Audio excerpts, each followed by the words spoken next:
would like to move on now to Mr. Geoffrey Van Orden, MEP. Please, sir, you have the floor.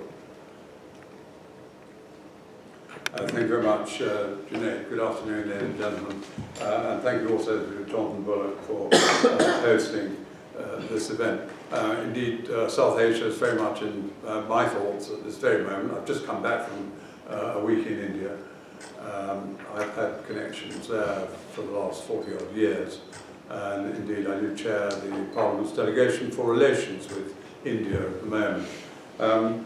I should also say, if I may put in a little advertisement, that at 7 o'clock this evening we have an exhibition on Mahatma Gandhi. It's the beginning of the celebration of the 150th anniversary of the birth of Gandhi, and we're opening an exhibition just round the corner on the 3rd floor at 7 o'clock this evening. You'll all be most welcome to that as well. The title of today's discussion is an intriguing and fascinating one. Could lead us into a long discussion over the nature of the East India Company, but I suspect that's not really the point of the meeting here today, which is really about China's strategic intentions and the consequences for other countries regionally and perhaps globally. Nevertheless, we should spend a couple of minutes on the East India Company, as that is included in the title. The point about the East India Company, of course, is it was a private company. It was set up under a royal charter in 1599, and it was all about trade, well, initially, anyway. And I mean, 80 years after it was set up, the governor then of Bombay could remark that though our business is only trade and security, not conquest, yet we dare not trade boldly or leave great stocks where we have not the security of a fort. Now, that was his perspective 80 years on, but it wasn't until another 80 years after that. So we're looking at long, drawn-out time periods here, when Clive, who some of you may have heard of, was effectively granted what is called the Diwani of Bengal. In other words, he was given the power to collect revenues in Bengal. And that, in a way, was the crucial change in the nature of the East India Company when it became not merely interested in trade, but in revenue. By 1800, it could be observed, and this is now we see yet another great change that's come along. How was the East India Company controlled? Well, by that time, largely by government, by British government. What was its object? No longer trade, to collect taxes. How was this object obtained? By a large standing army. Where did it trade? China. Where did it export? What did it export from England? Courage. What did it import from China? Tea.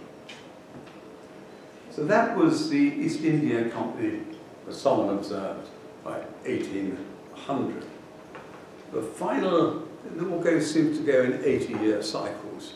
The final winding up of the East India Company came another almost 80 years later, in 1874, after a long process when formally British government took over the responsibilities, dissolved the East India Company, and imperial rule was declared in India.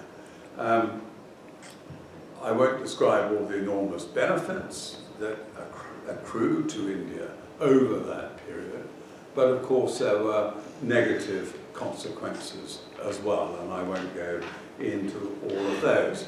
But words like corruption, exploitation, and greed are not purely modern terms. These were characteristics of how things were run in those days as well. Enormous fortunes were made, enormous numbers of people continued to live in poverty, but enormous numbers of people did see some improvements in their lives as well. And I have to say also, if the British hadn't been there, then it would have been somebody else. The somebody else, of course, and history doesn't change, would have been the French. And there's still a problem today. That's another issue to discuss separately.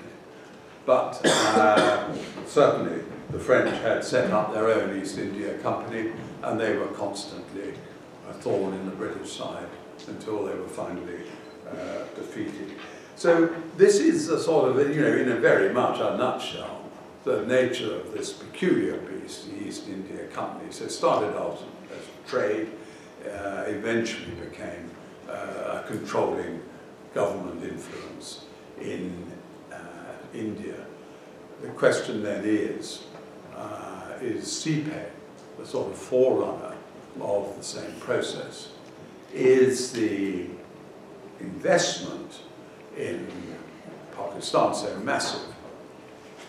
Is the obligation of Pakistan to China going to be so massive and unbearable that the only way to overcome this is through the transfer of power in some areas, indeed sovereignty in some areas perhaps? And is this the implication? And what are the wider strategic implications of all of this? Now, we have a lot of other experts in the room to talk about CPEC, but I just want to make a couple of comments about it. I mean, the fact is Pakistan needs help. And Pakistan hasn't got too many friends. And the question is what price is paid for that help, and where can she get help from?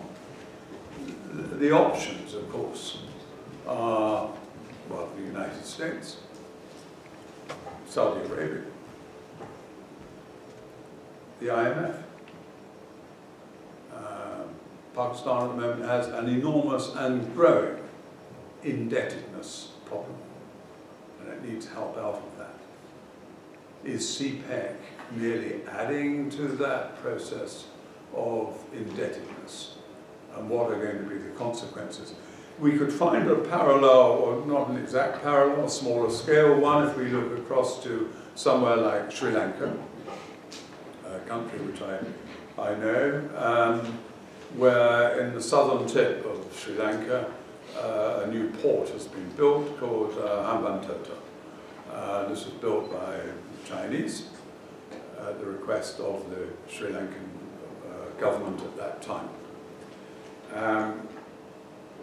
The indebtedness on that became such that China then said, well, all right, you give us a 99-year lease on these facilities. And that's what's happened.